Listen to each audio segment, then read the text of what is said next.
Kaixo, nere supertxiki eta superfamilia, zer modu zaudete? Ni txikitan kriston amazuloa nintzen. Beti beldurrez hor, ama galduko ote zen bidean. Atxikimendua oso garrantzitsua da txikitatik. Gero haurraren jokabidean eta harremantzeko moduan eragin handia baitauka. Bai, azkenean gurasoak ez gea perfektuak. Baino zein da berri ona, beti erreparatzeko hastia dagola. Orduan emango izkizuet, 5 atxikimendua egokia ez badeu egin, garaiz gaudelako oraindikan buelta emateko. Beraz, lehenengoa da, onartzea ez, gure burua epaitu gabe. Azkenean aurrak nahi du gu aldamenean egotea eta ez perfektuak izatea. Orduan, kontzientzia hori landu behar dugu, ezta? Zu hobeto entzuten ikasten ari naiz, esan diezaiokegu. Bale? Eskerrik asko zure pazientziagatik. Eskertu ere aurrari, ze beraiek gurekin ere kristolako pazientzia dute. Bai?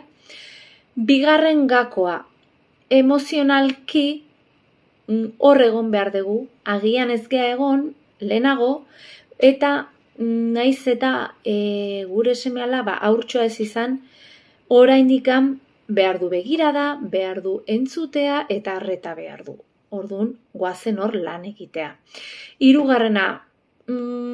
Erreparazio emozionala. Hau da, guk huts asko egiten ditugu, agian karrasi, agian keinu desegokiren bat, beti barkamen eskatzeko garaiz gaude. Bai, esatea. Egun txarra neukan, azerrenengon sentitzen dut barkatu. Bale? 4. azkenean laguntza eskatu behar bada, zauriak nahiko sakonak balin badira, terapiari jotzea ez da txarra, aurkakoa, horrek aurreratu egingo du lana eta harreman osasuntxuei irekiko die bidea. Eta 5. eta azkenean gure hazkuntza kontziente hau izan behar du sendatze aukera bat, bai? Gure seme-alabak ez da bakarrik umea eraldatzea, gu geu eraldatzea ere bai, gure haurtzaroa sendatzea. Ados?